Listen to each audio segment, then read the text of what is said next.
Perfect timing. Yes, I'm Alan Tannenbaum with my partners, John Lamole and Cindy Hill. And the title of the session today is Hot Topics for 2023 Condos and HOAs. So we've been deluged with questions about hurricane claims, questions about the impact of the new legislation relative to structural inspections and reserves for condos. And the new insurance legislation, and we're going to cover the top things that we've heard from people that they've been concerned about. We can't account for the legislature. One of the things that the legislature in Florida has done historically, like many state legislatures, is when there is legislation that's affecting an industry or governmental sector, they have historically brought all the stakeholders together, the lobbyists, the lawyers involved in a particular field, the companies involved in the industry, gotten their input and fashioned a piece of legislation that at least takes into account the various interests of all the parties. That's changed very much in Florida in the last few sessions. The condo legislation was basically cobbled together in 2 days. None of the folks involved in the condo industry apparently were brought into the conversation. The insurance legislation was apparently a product of lobbyists for the reinsurance companies. And a lot of the folks who were involved in the industry otherwise, certainly folks affected as consumers, were not involved in the process of that legislation being corrected. And then it all gets adopted, and then we as lawyers are tasked with trying to explain it, which is not the easiest thing because we have a hard time understanding parts of it ourselves. And one of the questions that keeps coming up is there going to be a corrective bill, especially for the condo legislation? And there is one that has been filed. Whether it's going to progress itself through the legislature to become law is unknown at this point. It's not sponsored by the leadership, but it is sponsored by a Republican representative, which is a positive sign of at least a possibility. But it's a complex bill, and they may not have time or the information to take it up, but there is one file. Okay. I'm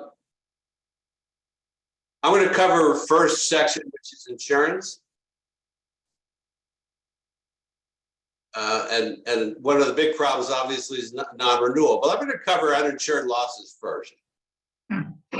So one of the big surprises in Charlotte County down into Southwest Florida were the things that were not covered by insurance at all. We had a community that lost $2 million of landscaping, made a claim against their insurance carrier. And the insurance carrier said, we don't cover landscaping. There were carports that were down that were not covered by any insurance policy. So if you're a community that has a significant amount of landscaping and the idea after a storm is to replace it, you need to think about having some sort of reserve for an item like that, for an HOA. So, be very careful. I did closed captioning. I did a single claim years ago in a community in Central Florida, and none of the buildings were affected, but the entire site was affected, including half of the guardhouse that went and fell down into a sinkhole, the entrance. And the only thing the insurance company covered was replacing the guardhouse. None of the other damage at the property, which was massive, because it wasn't covered by the sinkhole coverage. Be aware of your deductibles. There's been a lot of surprise on deductibles. Wind coverage usually has a very significant deductible. And a lot of groups are surprised that when they make a claim that hundreds of thousands of dollars of the loss needs to be covered by the association itself. Flood insurance is also very restricted on what it actually covers. I'm going to ask if everybody can mute. Okay. I'm going to ask if everybody can mute. Okay. Oh, I'm getting feedback from myself. I'm sorry. John Singer, Cynthia Feeney, please mute. So, watching deductibles. Non-renewal is becoming a big problem. Insurance companies are not required to cover you. And we did have legislation in Florida that there was a state mandated insurance company, but now they're limiting the properties that they're going to insure. So Florida now has created gaps for communities that are just not going to be able to get coverage, even though, especially for condos, it's statutorily mandated that they have it. So we're seeing a lot of issues with groups with non-renewal. And part of the impetus of the structural inspections, which you're going to be talking about, is insurance companies are watching those. And if you're not meeting the mandates of the statute, it will give an insurance company an excuse to drop you. So we have folks around the state that we've talked to say, well, legislature is going to correct some of these things. They're not going to require these inspections at the end. First of all, it doesn't appear, unless this bill goes somewhere and it doesn't cover everything, that's going to happen. But secondly, one of the risks is for non-renewing your insurance coverage. I don't know if there's another slide, John, but you can go on to the next one.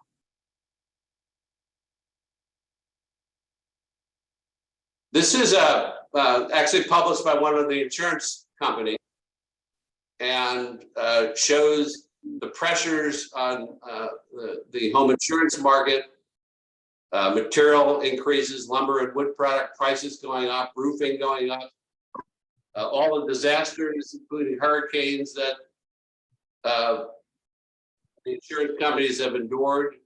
And they've also talked about the job openings in the construction industry in Florida had probably a very large portion of that. So those are all concerns going in. So cover the uninsured losses, be aware of your deductibles. The premium increases are potentially going to continue, and get your buildings in shape so that you don't risk being non-renewed. And with that, I'm going to turn it over to my partner, Cindy Hill, who's going to cover reserves. Okay. John Lamole is going to cover the SIRS part of that and the milestone inspection after I'm done. So I don't want to delve into that. This is about the reserve issues, though, that have been created by these new laws. John, if you could move to the next slide. I'm going to start with the issue that people are beginning to become aware of. And that is to the extent when the new legislation came out, condos that were, and this is the new condominium legislation I'm talking about, condominiums that were 3 stories or less thought, oh, okay, we don't have to worry about the milestone or the SIRS. We're smaller villa style condominiums or short buildings. Well, the Division of Condominiums posted on their website that is their interpretation of the obligation to not be able to waive your reserves that came with these new laws applies to all condominiums. So let me back that up. Part of the new legislation said that certain structural parts of the condominium buildings, owners can no longer vote to waive those reserves, to use the phrase that gets used a lot, to kick the can down the road.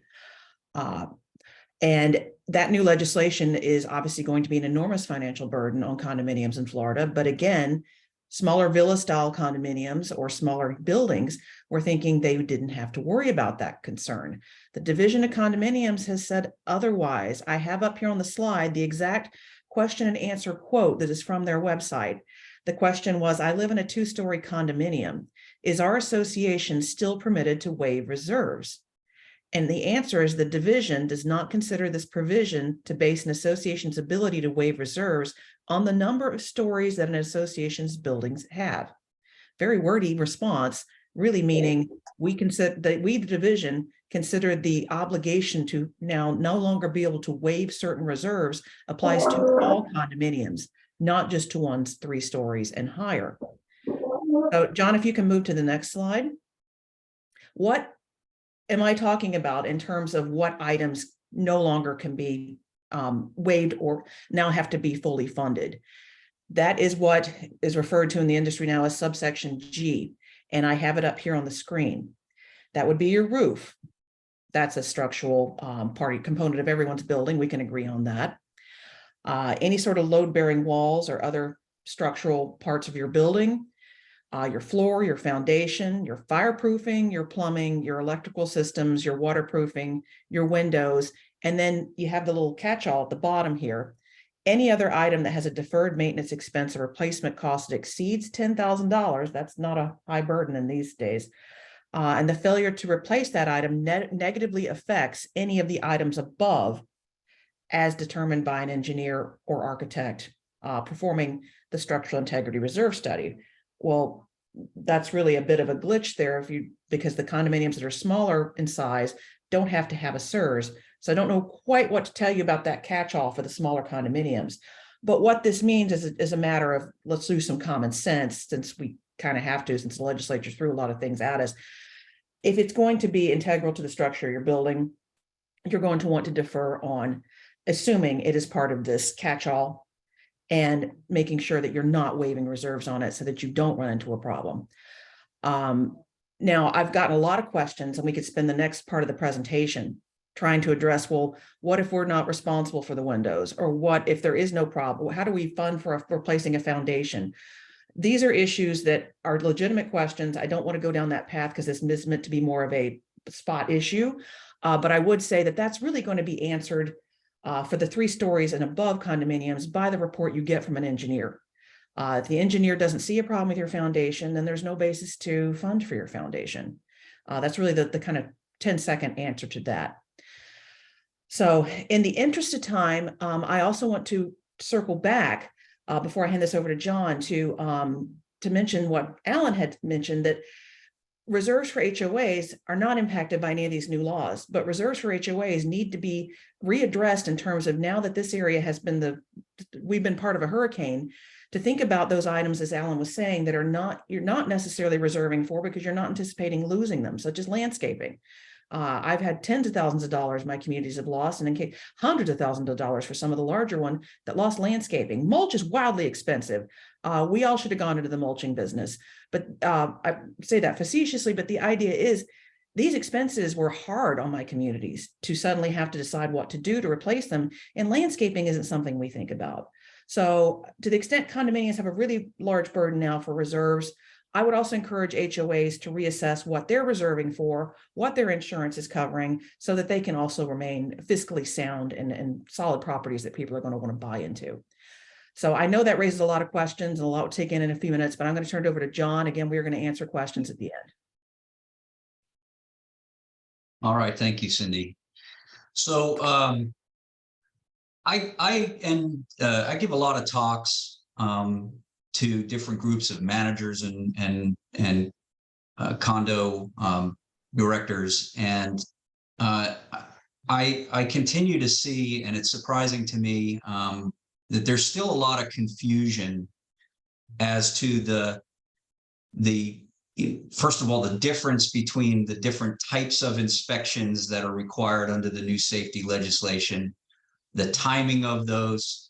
I think I heard some statistics recently that less than a third of condominiums that would fall under these inspection requirements have taken any steps to move towards doing those inspections and reports, which was surprising to me because the proverbial clock is ticking, and these deadlines are going to sneak up on folks pretty quickly. And the other important thing that I want to say at the outset is that if you have a condominium that is captured under the regime of performing milestone inspections and structural integrity reserve studies, waiting is probably not the best idea, because engineers who can do these, and both of these studies or reports require the participation of a professional engineer or an architect. And as you can imagine, those folks are pretty busy. Scheduling these things needs to be kind of a more of a forefront priority if your condominium is part of or captured under that regime. But what I want to do here today is give like a really quick overview of the two different, and let's keep in mind, and I want to stress that these are two different inspection requirements, because there seems to also be some confusion as to whether these are kind of a blended process or blended inspections, and they're really not. They're two very separate types of studies that are required, and in fact, they're in two different sections of the Florida statutes. The milestone inspections are covered under the building code provisions of the Florida statutes, and the structural integrity reserve studies are captured under the condominium statute. If that's any indication as to the legislature's understanding and commitment to the idea that these are two very separate studies that need to be done. Now, that doesn't mean that they can't be done together by an engineer, but the reporting on this has to be, in my opinion, kept separate, so that you can be sure to comply with the regulations, and you don't have your local municipality coming at you and saying, well, it's not clear to us whether this is a milestone inspection or not, so you need to go back and do it again. So I want to talk about them separately. So we're going to start with the milestone, or sometimes we call them structural safety inspections. And what I did, and hopefully you all got, is I put together for our firm a what I call a quick start guide, or a quick reference guide, which is just a real, step-by-step discussion of what each of these different reporting requirements are. So we're going to start with the milestone structural safety inspection. Now, you've heard phase 1, phase 2. I have heard from folks who think phase 1 is milestone, phase 2 is structural integrity reserve study. That's not true. Phase 1, phase 2 specifically refer to the milestone inspections. So let's make sure that we have the terminology correct.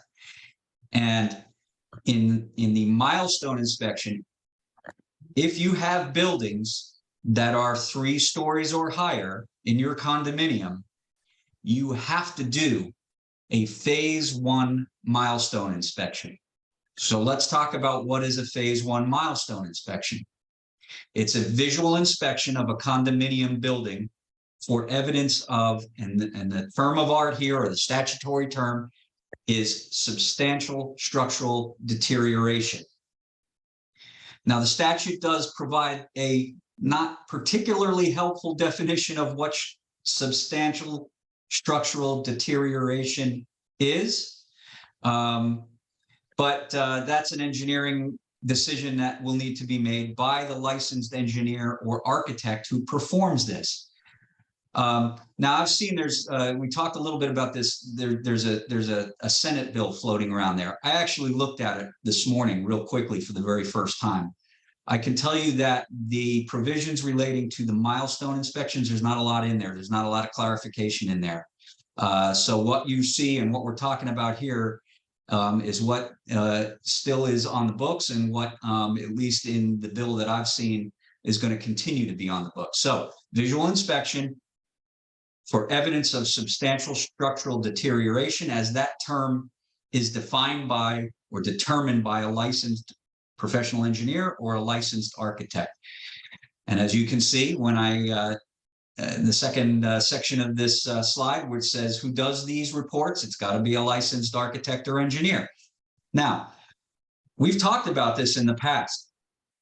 Our architects technically statutorily permitted to do structural inspections. That's debatable. I don't want to argue that point right now, but what I would say to you on a practical level is if you're considering or you're being approached by an architect to do a milestone phase 1 inspection, it'd probably be a good idea to make sure that they've got adequate insurance coverage for that.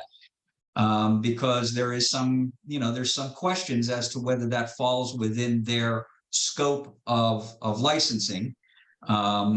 If an architect regularly performs structural work, then arguably they can do that. But I don't want to get into the finer points of that. I just want to alert you to that fact, and that it's probably a good idea to take a good look at the insurance coverage for that architect who may be doing those that phase 1 milestone inspection. Okay, who has to do a phase 1 milestone inspection? Any condominium that has a building 3 stories or higher. And you have to do it for every building that is 3 stories or higher. So if you have multiple 3-story buildings or higher, you have to do a milestone phase 1 inspection that covers each of those buildings. There's a lot of discussion about what constitutes a story. It's not particularly defined in the legislation. There are some other statutory provisions that we can take a look at. And when we do look at those, what we have determined and what appears to be the general consensus among engineers, lawyers, and other professionals is that a story includes ground floor covered parking. So if you have, which you often see in condominiums in Florida, you've got a ground floor covered parking and there are 2 stories of habitable condominiums above, that is a 3-story building. I get asked all the time, what if you have a 2-story building, but the top floor has a loft or a mezzanine of some sort? Is that 3 stories? That's a very difficult question to answer. The building code defines what a story is and has a very particular definition of whether a loft or a mezzanine constitutes a separate building story. It's highly complex, highly convoluted. I would tell you that in this instance, if you're not sure, you ought to consult with an engineer or an architect and let them make the determination as to whether or not your 2-story building with a loft or mezzanine is actually a 3-story building for purposes of the building code. Because remember, the milestone inspection provisions are in the statutes which relate to the building codes. And so that's what's going to govern that determination. Okay, so if you're within this regime, you've got a building that qualifies as a building that is 3 stories or higher, and you're in a condominium, you got to do a phase 1 inspection. So what is done in a phase 1 inspection? What's inspected? For any building 3 stories or higher, at a minimum, a phase 1 inspection is a visual inspection of the habitable and non-habitable areas for evidence of substantial structural deterioration. We talked a little bit about what that term is. It's not very well defined, but that's the determination for the engineer or the architect to make. If in the course of that inspection and reporting, the engineer or architect determines that there is evidence of substantial structural deterioration, then they must do a phase 2 milestone inspection. So keep that terminology straight. Phase 1, phase 2, that applies to the milestone study. So a phase 2 inspection is a much more detailed process, and frankly will be a much more expensive process. The engineer is going to drive that. The engineer has to, in their professional determination, to decide what they need to know in order to determine whether there needs to be any work that they will recommend to correct the evidence of substantial structural deterioration. It may include destructive testing. But at the end of the day, the engineer is going to determine in that phase 2 inspection what the actual structural issues are, and then how to correct them. So that report, that phase 2, will be a much more detailed report about the issues at the building, and it must include the recommendations for remediating those defects.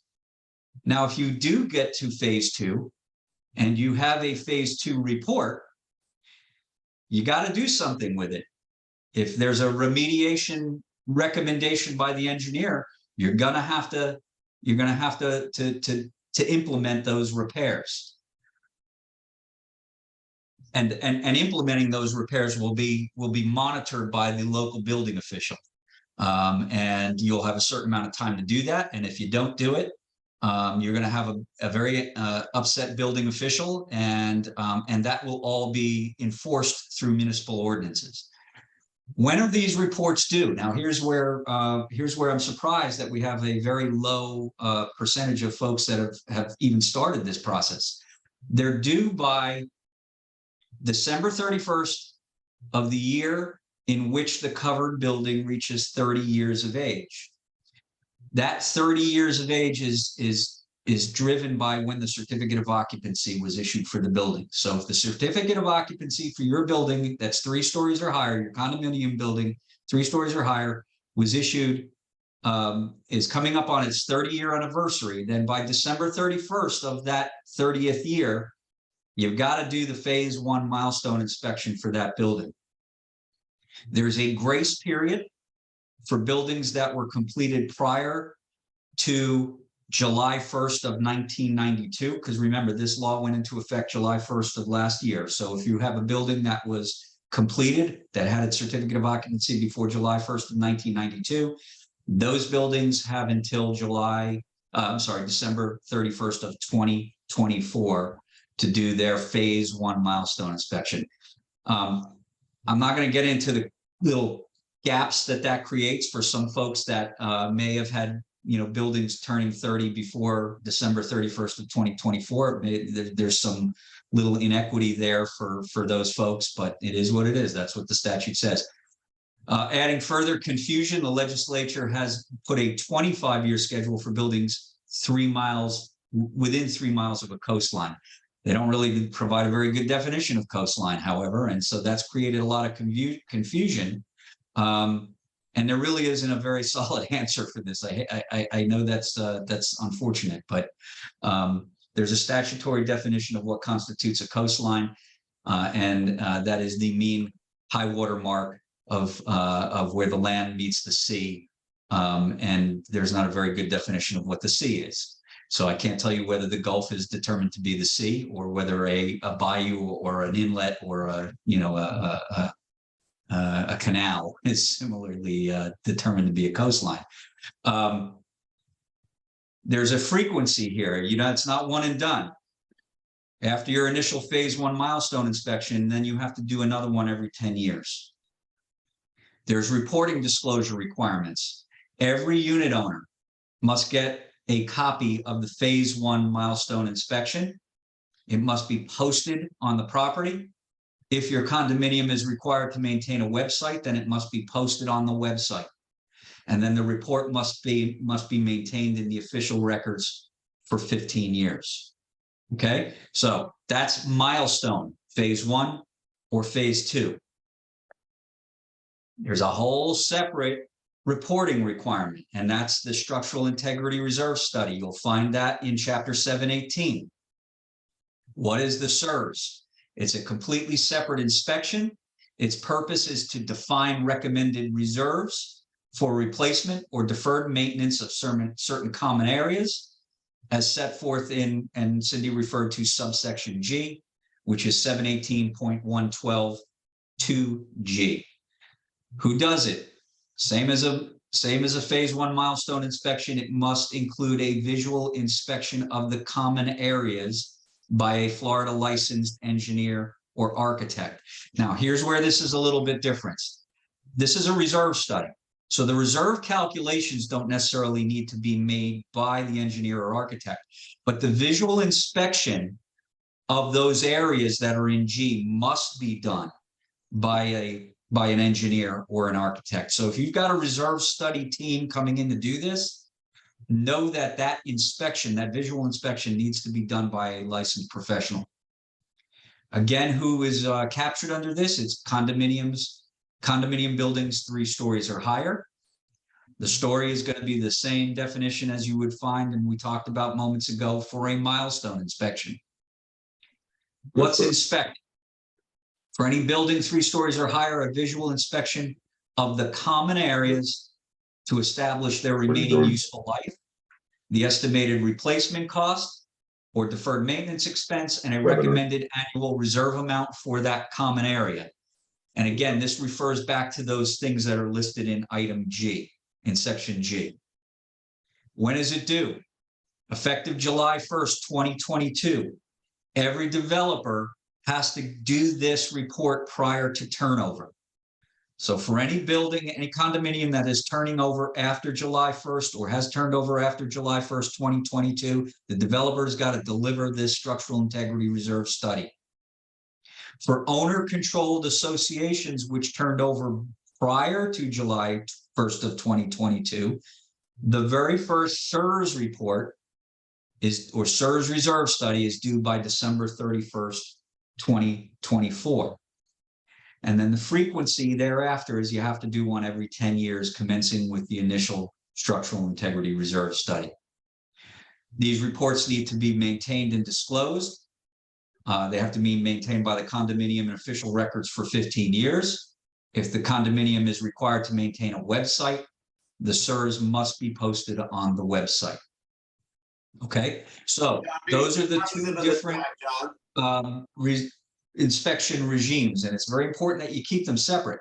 Now, condominiums may be doing, and engineers may be proposing to do these 2 reports under the umbrella of a single inspection. I'm not going to comment on whether or not that's okay or not. You should discuss that with your association's general counsel. But as a practical matter, I would be ensuring that from a reporting standpoint, that there's a clear delineation between the milestone reporting and the structural integrity reserve study reporting, so that you can be sure to comply with the statutes and comply with the municipal building ordinances that apply to the milestone inspection, because it's the municipality that's going to be enforcing that. And you want to make sure that they have a clear record that you've done a dedicated milestone inspection, phase 1 milestone inspection report. So if you're in doubt and you've got a proposal from an engineer, you can run it by general counsel. You can certainly run it by a construction law firms such as ourselves. We review engineering studies all the time and just engineering consulting agreements all the time. And so that's really where you need to make sure that your reporting and your inspection process is going to comply with the statute and with local municipal ordinances. I know that's a lot. We'll answer questions afterwards, and certainly you can always email us with some questions about this, but we're going to flip it back to Cindy now.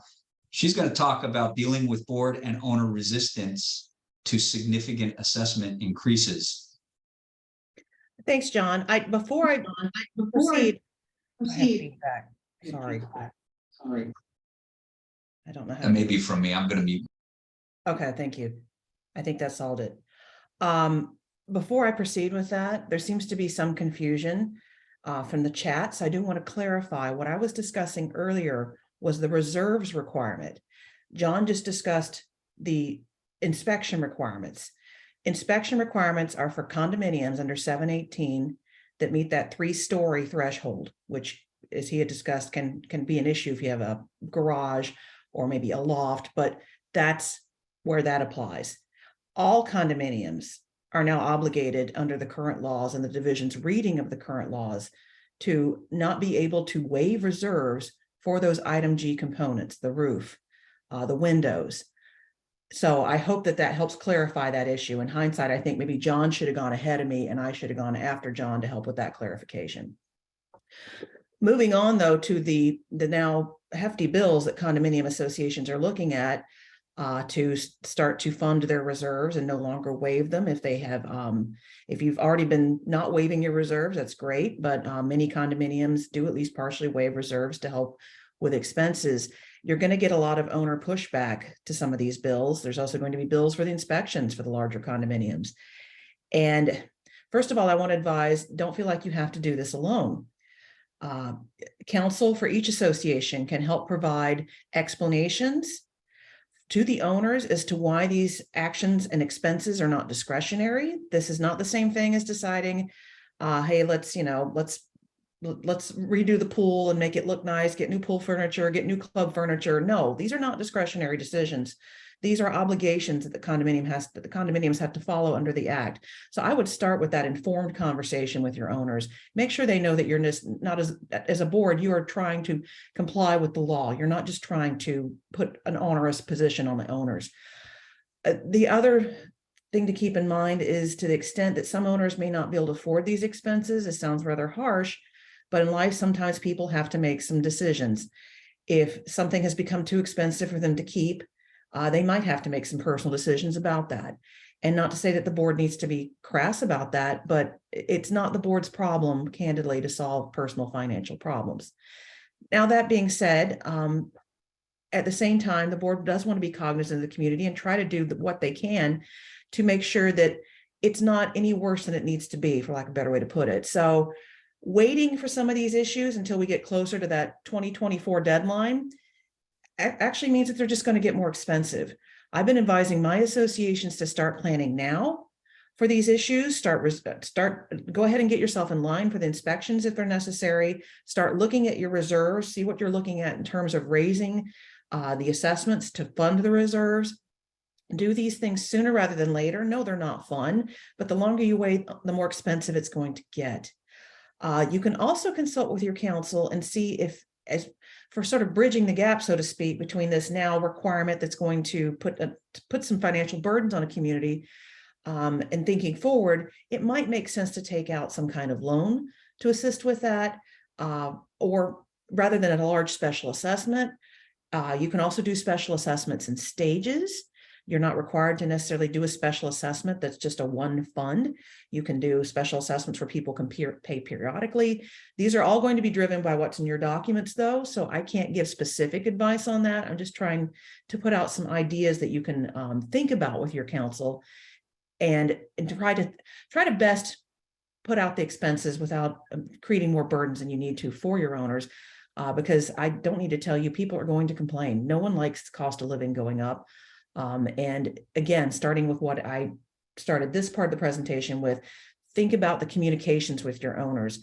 In my experience, a lot of problems can be solved with good communications, letting owners know that these are not discretionary. They're also going to help you maintain or keep insurance on your buildings, and they're going to help you with your property values. Banks are looking now at what financials are for community associations. So these are all sound principles.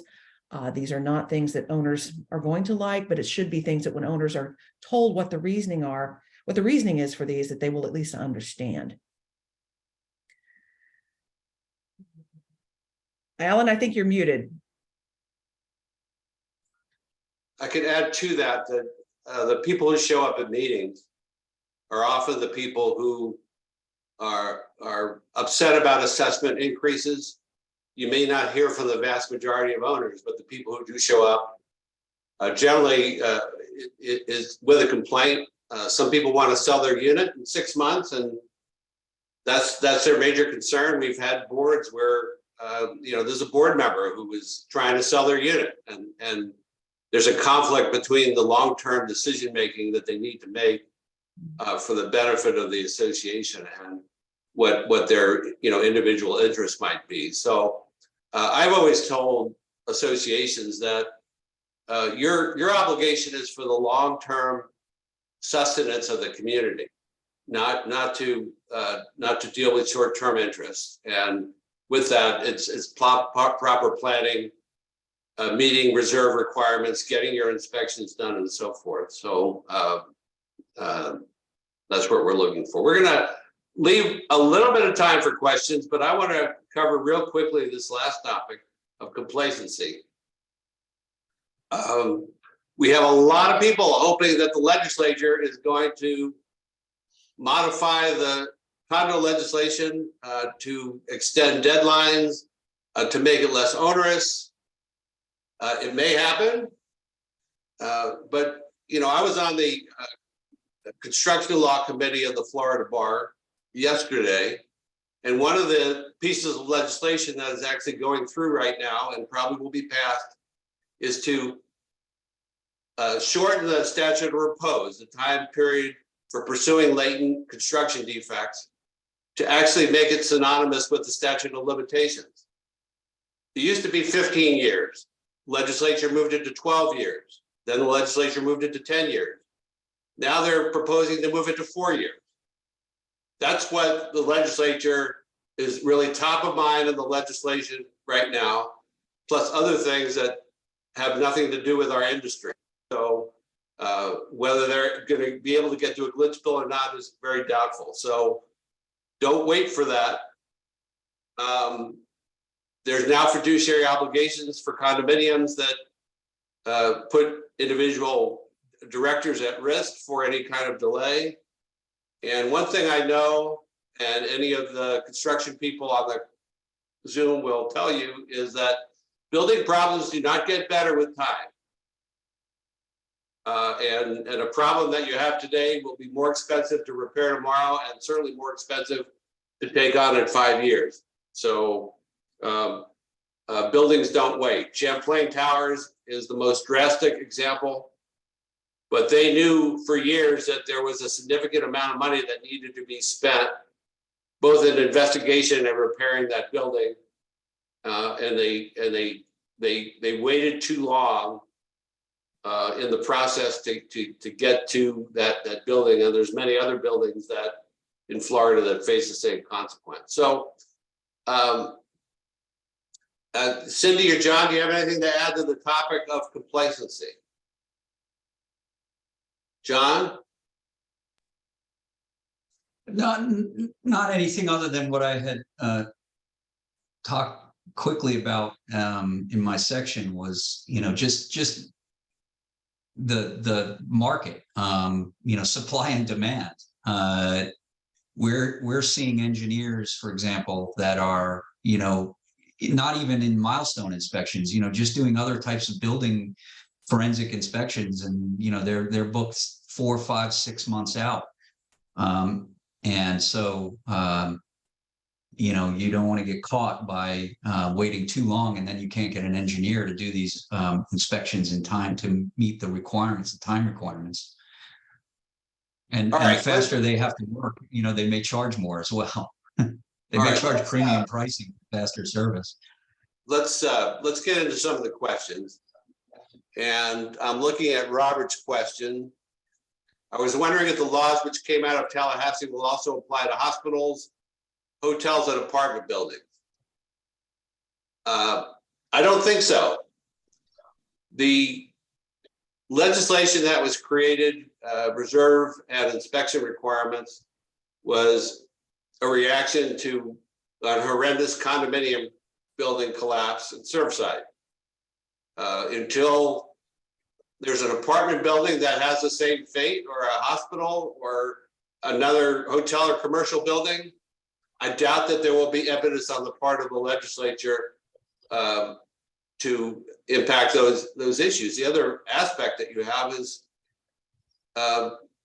obviously hospitals are, and hotels and apartment buildings are owned and operated by large commercial interests. Much more difficult to legislate anything with a large commercial interest in the political climate of 2023. The reality for condominium and homeowner associations is there doesn't seem to be any detriment politically for the legislature to act. In fact, the outcry after Champlain Towers was for the legislature to do something drastic. to protect the occupants of buildings. So I doubt whether any of this is going to extend to any type of commercially owned buildings, including hotels. Let's see. Alan, I can add to that, that new legislation actually is exempting commercial condos from these new requirements. So I think that you're spot on with where the legislature is going with that. Okay, there was a question about apply the laws to one-story condo villas, and I think Cindy did clarify that the general reserve requirement does apply. The legislation that John addressed would not apply to a one-story villa, but the reserve requirements, as interpreted by the Bureau of Condominiums, is that fully funded reserves without waiver are going to be required even for a one-story villa condo. Correct. Let's see. Are there any exclusions from loss assessment coverage in homeowners policies? I've never seen an insurance policy without an exclusion, so that's an easy one to answer. Whether I can't say offhand unless Cindy has more information about what specifically might be excluded. But, No, I don't. That's policy driven. I'm sure there is one. Let's see. Can they deny coverage to an HOA that functions as a condo, i.e. master policy is condo, after the rooms hit 17 years of age?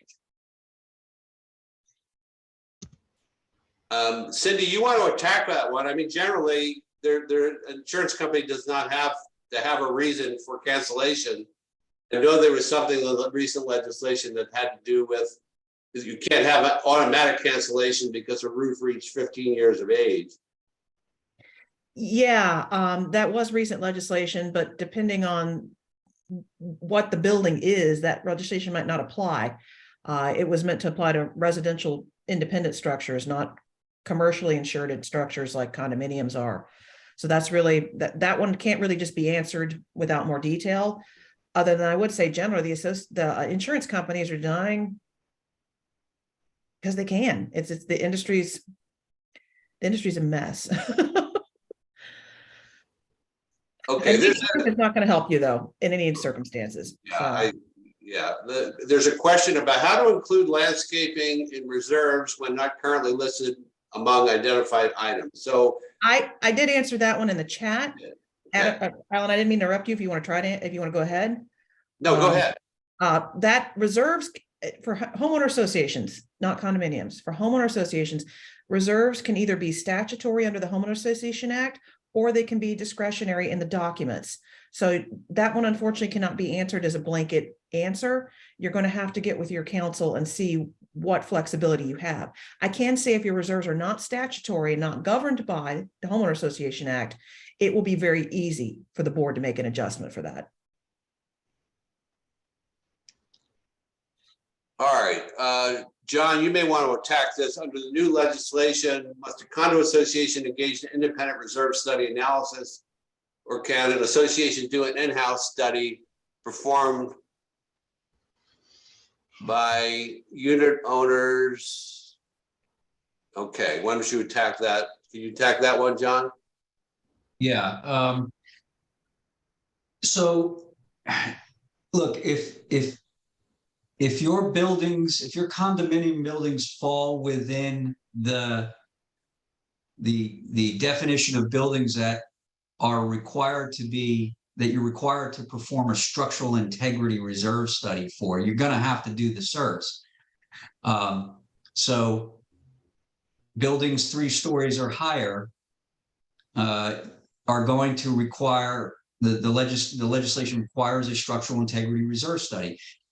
A structural integrity reserve study, at least part of it, requires the participation of an engineer or architect to do the visual inspection of the subpart G components in determining the the remaining useful life, the integrity, the remaining useful life of those components. So unless you've got a Florida licensed engineer or architect involved in that reserve process, that reserve study process, then you cannot do it in-house. You've got to engage somebody to do that because of that requirement to have a professional involved. I'm talking about the numbers aspect.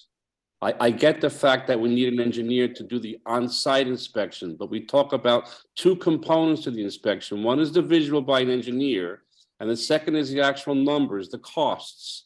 And the question is the cost aspect of the inspection. Does that need to be done by outside professional, or can it be done in-house? You know, that's a good question, and I don't know that the legislation provides a clear answer on that.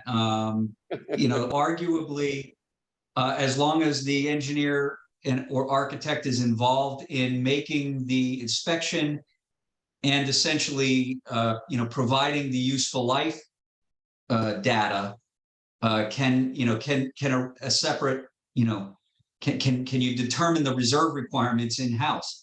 The statute doesn't address that.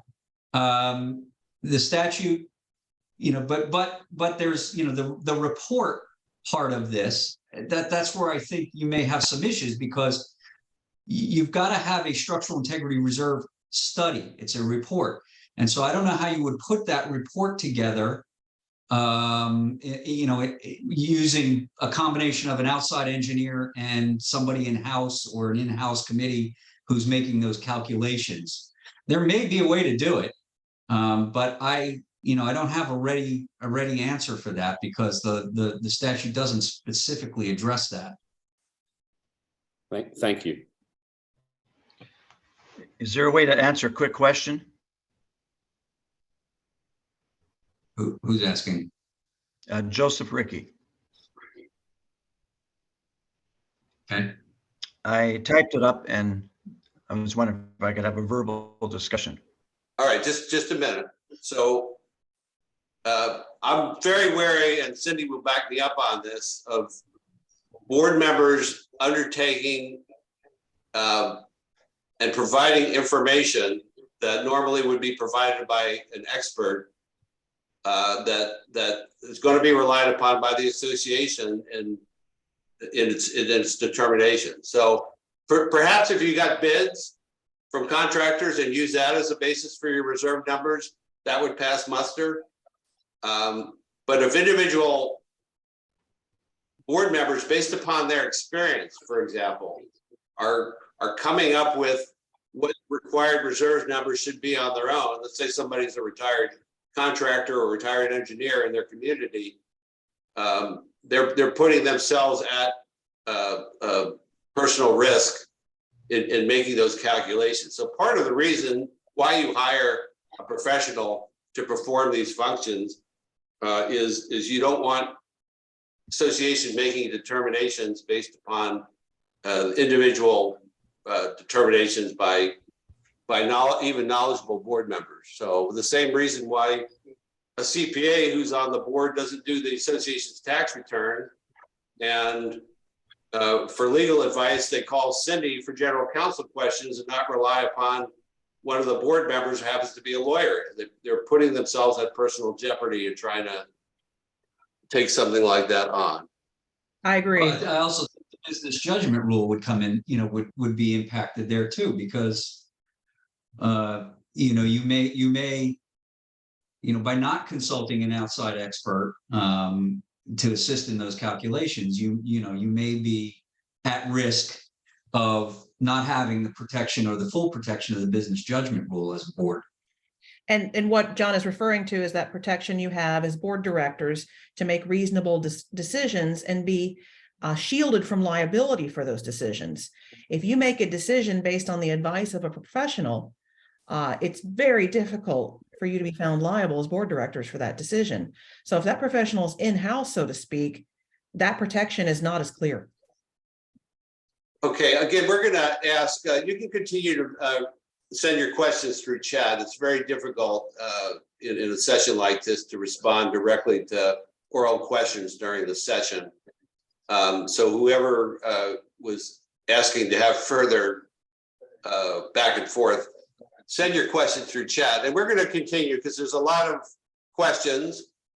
I see one here. If the association documents only reference 617 and not 718 or 720, would they still fall underneath the requirement? And Delia, we'd love to see those documents because I'm not sure I've ever seen for a homeowner association or a condominium association, a set of documents that doesn't, where 720 or 718 do not apply. I have seen them.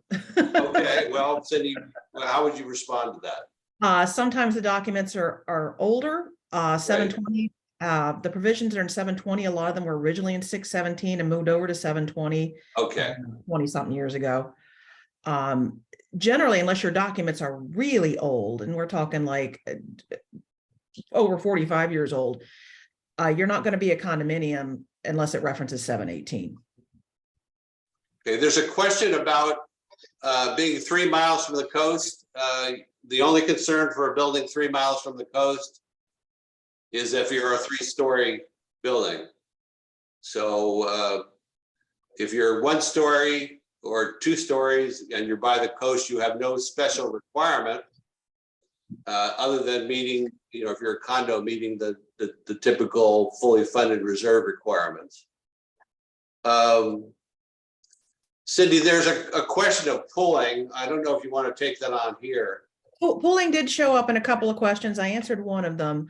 The Division of Condominiums has said that pooling reserves is still okay, but they didn't give us any guidance. So honestly, I don't, there is no rule for that now, other than we can still pool. I've been under the reasonable assumption, and that's all it can be, is reasonable, that you can still pool for the items that are not the item G, like the roof, the waterproofing of the building. For instance, I give the example, repaving your parking lot. Looks like you can still pool for that. It looks like you probably cannot pool for those other structural items G though. But again, we don't have answers. There's a question from Peter. Is there any provision of the statute defining procedure for establishing reserves for 1 and 2 story buildings? Absolutely. There's that's right in the Condominium Act if you're a condominium. So the reserve requirements are there for 1 and 2 story buildings, and they were there before this legislation passed. So it's right in 718. Cindy, you said for 720, there's a reserve requirement also, I believe. There is, and that gets, I mean, I could spend a whole hour on that, but each homeowner association's council can advise them whether their reserves are governed by the Homeowner Association Act, what we call statutory reserves, or if they were reserves created only by the documents of that community and are therefore governed by the documents of that community. Okay, so if in an HOA, there's nothing in the documents about reserves, does the 720 section apply? Most likely not. You had to, and again, the legislature changed the reserve components for the statute just last year for homeowner associations as well, adding to some confusion. If there were no established reserves at the beginning of the community, odds are that reserves are completely board discretionary. Odds are.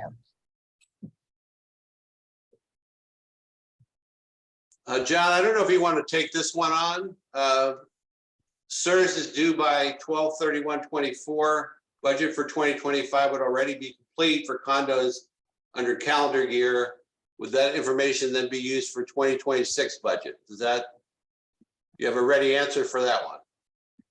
I don't know that it's a ready answer, but I would say that, yeah.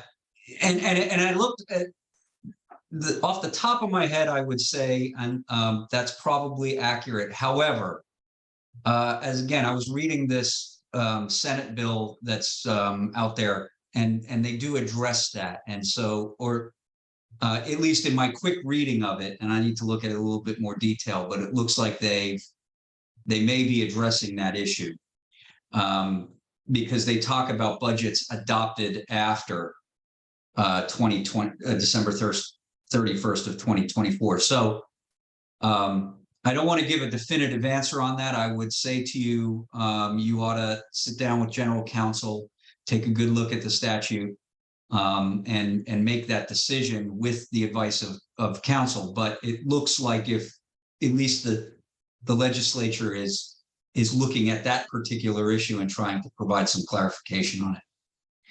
Okay, Glenn asked, or Gail asked, I recall that we have to fund 110% of structural reserves. Has either of you heard about that, Cindy or John? You don't have to reserve for structural more than your engineering report or would say is the reserve number. There's no. That's right. There's no magic. There's no magic number. Yeah. Okay. Gail also asked, in a mixed building, some one-story villas and a mid-rise, can assessments only be on the mid-rise owners? Can reserves be split? So if this is a condo, which I'm assuming it is, I had a case a long time ago where it consisted of a mid-rise building. The condo consisted of a mid-rise building and a row of townhouses. And the mid-rise building needed significant repair, including redoing the elevators, and the townhome owners couldn't figure out why their assessment included having to pay for the mid-rise building. And the answer was, that's what the condominium documents provided at the outset, equal assessments to all condominium owners. And the townhome owners need to understand that they own just as much of the mid-rise as they did their own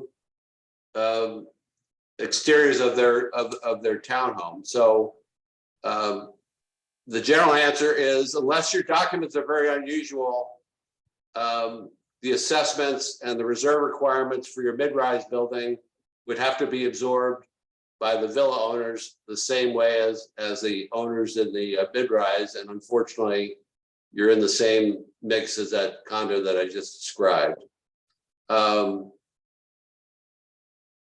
One-story buildings have structural items that do not apply to multi-story, such as garage doors. So where do those fit? That would be very document intensive to answer that question. We're going to skip the pooled reserve because of the doubt at this juncture. All right, this is a good question. What can a unit owner do if they feel that their self-managed association is in cahoots with the board to keep fees low and underfund reserves? So the way I read that question, if you're a unit owner and your board is not complying with the law,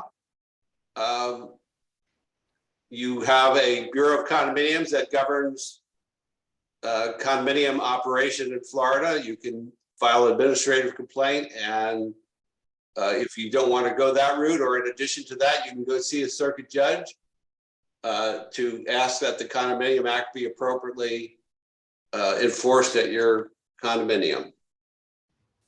For HOAs, there's no state agency that governs your operational issues, and if you're unhappy with the way your board is operating, other than recalling the board, you would need to go to circuit court to straighten things out. Let's see.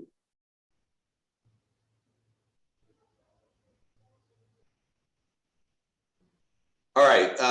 Diane asked whether there was any science behind the decision to declare 3-story buildings as a minimum height requirement for these rules and regulations. And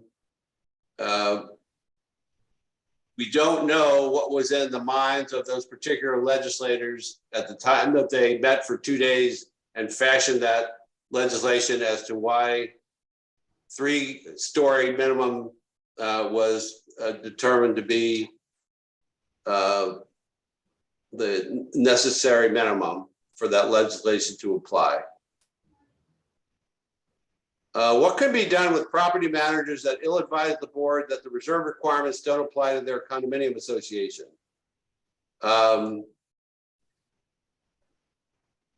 Gary, I guess you can terminate a management company that gives you bad advice like that. Other than that, they are also a licensed entity, managers. Well, on the flip side of that, I would say board directors should not be relying on legal advice that doesn't come from a lawyer. Don't put your manager in a position to answer questions your lawyer should. Bill Bulbrook here. Can I ask a question because I'm having trouble sending through chat? Okay, Bill, I'll make an Okay. exception for you because you Yeah. have a nice beard. Go Yeah. ahead. Thank you. I appreciate that. You too, by the way. We have a situation here where the owners are responsible for the upkeep of their windows, et cetera. Yet 718 shows that that'll be part of the inspection process. How do we handle that, please? You're going to need to get with your general counsel on that one because there's no clear answers on that. The legislature did not put in any recognition of the fact that not all condominiums are responsible as an association for the windows. There's no clarification on that. So you're going to have to get advice specifically from your counsel based on your documents, based on the age of your building, based on how many windows have been replaced and haven't, if there's any liability concerns. Unfortunately, we can't answer that one directly. Thank you. I appreciate it. Thank you.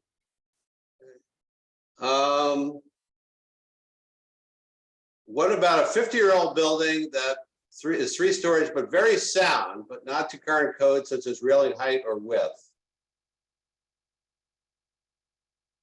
Well, John, I don't think there's anything specific in the statute that would require an upgrade to current codes. What the structural inspection would do to determine if the structure is sufficient, but it doesn't necessarily require that it be brought to current code. Do you agree with that? Right. The phase 1 is just an inspection for substantial structural deterioration. It's not a code inspection. Now, if the engineer finds that there is substantial structural deterioration, progresses to a phase 2, and then determines in the phase 2 report a repair scope or remediation scope of work that needs to be done, that may put you in a position of having to comply with with newer building codes, depending upon the work that's being recommended by the engineer, but not for phase 1. It's not a building code inspection. Thank you. Cindy, Brenda has a question. The fully funding mandate is confusing. I am interpreting the law to mean we have to begin fully funding as of 2024, but the reserve does not have to be fully funded by 2024. You want to tackle that one? It is confusing. First of all, I'll open with that. What is going to have to be fully funded is going to, first of all, depend on the reports if you are building 3 stories or higher. So I can't assess without, I'd have to give individual advice on that issue. But fully funding the statute is not clear, but the interpretation that most attorneys are taking, I'll go with that, is that fully funded does not mean that, for instance, if you need, I'm just going to make up numbers, if you need $400,000 to put a new roof on, it doesn't mean that by 2024 you have to have $4,000 in the bank. It means that you need to be on a schedule that in 10 years, when you need that roof, you will have $400,000 in the bank. But then again, that's the interpretation of counsel because the statutes are not clear. All right, there's a question about, do the condo association and HOA have different requirements for reserve? That's definitely. I did put in the chat that condominiums are governed by Chapter 718 of the Florida statutes, homeowner associations by Chapter 720. I know that's not a good layman's answer, but those 2 numbers will trigger which camp you are in, so to speak. So as an owner, if you're trying to do some research and learn about your community, if you know you're a condominium and you see 720, you don't need to look at 720, and vice versa. If you're an HOA and you see 718, you don't need to look at 718. Cindy, there's a question. If you're governed by the 718, can you add a new reserve category for landscaping? There is a catch-all in the Established Condominium Act that items of $10,000 in expenses can be added to the reserves. And wouldn't surprise me at all if a condominium is spending more than $10,000 on landscaping. Just on Okay, mulch, right? our Yeah, the producer, mulch. yeah, our producer has told me she's pulling the plug on today. But we have your questions in chat. You can send us some questions via email also, and we will try to get to everybody's questions. So thank you for attending today. We're going to conclude for today. We'll be back next month. I hope we cleared up more confusion than we created today. It's difficult to do in this climate with the legislation that we're dealing with, but we appreciate everybody attending. Thank you. Thank you, everyone. Thank you, everybody. Thank you. Nice job. Very good job. Thank you so very much. Thank you. Well done.